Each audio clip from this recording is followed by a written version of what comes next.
ఏ రోజైనా సైతాన్ని దగ్గరకు వచ్చి ఏం చేశాడు నీ దేవుడు? ఉద్యోగం ఉద్యోగం ఉద్యోగం ప్రార్థన చేస్తే నీకు వెంటనే ఉద్యోగం ఇచ్చాడో? ఇవ్వలేదుగా. ఆరోగ్యం ఆరోగ్యం ఆరోగ్యం అని చెప్పి నువ్వు ప్రార్థన చేస్తే వెంటనే నీకు ఆరోగ్యం ఇవ్వలేదుగా. ఈరోజు నీ జీవితంలో ఏదైతే అవసరతగా ఉందో, ఏదైతే కష్టంగా ఉందో, ఏదైతే సమస్యగా ఉందో, ఆ సమస్య కోసం దేవుని దగ్గరకు వచ్చి అడిగితే, నువ్వు అడిగిన వెంటనే నీకు జవాబు రాకపోతే సైతాను సాధారణంగా వచ్చి నేనేమని శోధిస్తాడో తెలుసా? ఏం చేశాడు దేవుడు? నీ కూతురు సంగతి ఏమిటి? నీ కొడుకు ఉద్యోగం సంగతి ఏమిటి?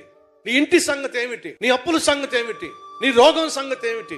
ఈ కష్టం సంగతి ఏమిటి? ఆ నష్టం సంగతి ఏమిటి? ఏం చేశాడు దేవుడు అని సైతాను వచ్చి ఒకవేళ నిన్ను ప్రశ్నిస్తే వాడికి సిలువను చూపించో. ఇంతకంటే అంతకంటే నా దేవుడు నా కోసం ఏమీ చెయ్యాల్సిన అవసరం లేదు. నా కోసం ప్రాణమే ఇచ్చాడు. ఏం చేశావంటావేమిటి? ప్రాణంగా ప్రేమించాడు, నా కోసం ప్రాణమే ఇచ్చేశాడు.